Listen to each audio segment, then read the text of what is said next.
우리나라의 선거 유권자는 몇 세부터일까? 정답은 만 18세부터이다. 여전히 만 19세로 알고 있는 사람들이 많을 것이다.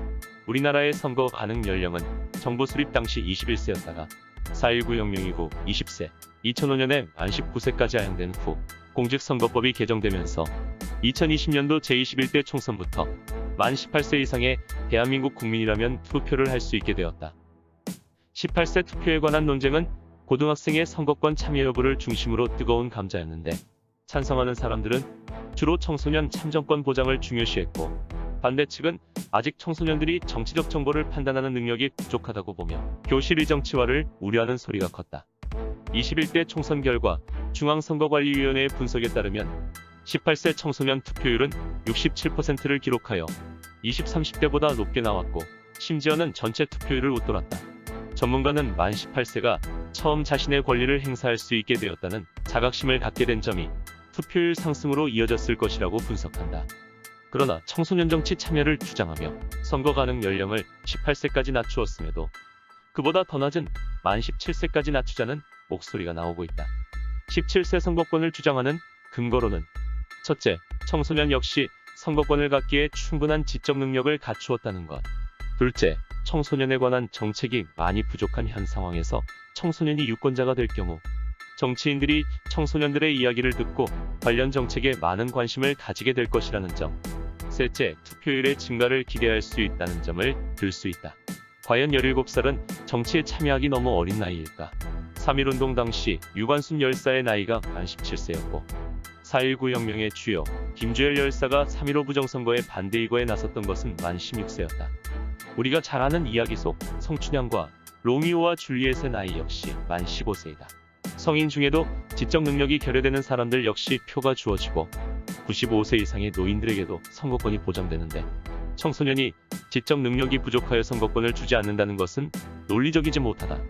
청소년들도 투표할 때 자신들의 역할에 대한 의미를 깨닫고 있다. 아직까지는 정당들의 청소년 정책에 대한 공약이 턱없이 부족하지만 청소년들의 정치 참여가 보장될수록 그들을 의식하지 않을 수 없을 것이다. 최근 유럽에서는 선거 가능 연령을 만 16세까지 낮추자는 의견도 나오고 있다. 현재 만 16세부터 참정권을 보장하는 국가들은 오스트리아, 브라질, 에콰도르, 니카라과, 그리고 지방선거에 하나여 스코틀랜드와 쿠바가 있다. 만 17세 참정권을 보장하는 국가들로는 인도네시아와 남수단, 수단공화국, 이란, 북한 등이 있는데, 이 중 쿠바, 이란, 북한은 독재국가로서 형식적으로만 청소년 참정권을 보장하는 면이 크다. 해외 연구 결과 참정권 행사를 일찍 할수록 선거에 관한 관심이 커져 전체 투표율을 끌어올릴 수 있다고 알려졌다. 오스트리아는 2007년 투표율 저조 현상 극복을 위해 총선 가능 나이를 16세까지 낮추었다. 그 결과 2010년 오스트리아 빈 지역 선거에서 16, 17세의 최초 투표 참여율이 64.2%로 18에서 20세 집단보다 높게 나왔으며, 현지 언론은 투표 습관화 경향을 통한 장기적인 투표 활성화 효과를 기대했다. 또한 선거 연령을 낮춘 후 청소년의 정치적 관심이 증가한 것으로 나타났고, 정치 사회화의 중요기관으로서 부모의 역할보다 학교의 역할이 크다고 한다. 다만 체계적인 홍보가 없을 경우 성인 집단에 비해 투표율이 낮고, 정치적 선택에 있어 이념적으로 양극화된 소수 정당을 지지하는 경향이 높은 점이 지적됐다. 또한 디지털 기기에 익숙한 젊은 층이 인터넷을 통한 가짜뉴스에 노출되기 쉽고, 이에 따른 영향을 받는 것도 우려할 만한 점이다. 오스트리아는 이러한 문제점들을 계기로 청소년 선거에 관한 교육을 제정하였고, 청소년의 정치 참여를 전 시민교육으로 확장했다. 이처럼 선거 연령 하향을 위해서는 선거 교육이 매우 중요할 것으로 보인다.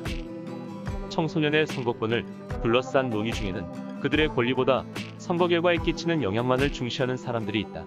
어느 쪽으로 표가 치우치는가에만 관심을 가지기보다는 진정으로 청소년의 권리와 정치 참여에 대해 고민하며 청소년 참정권에 대해 논의하는 것이 민주주의로 향하는 길일 것이다.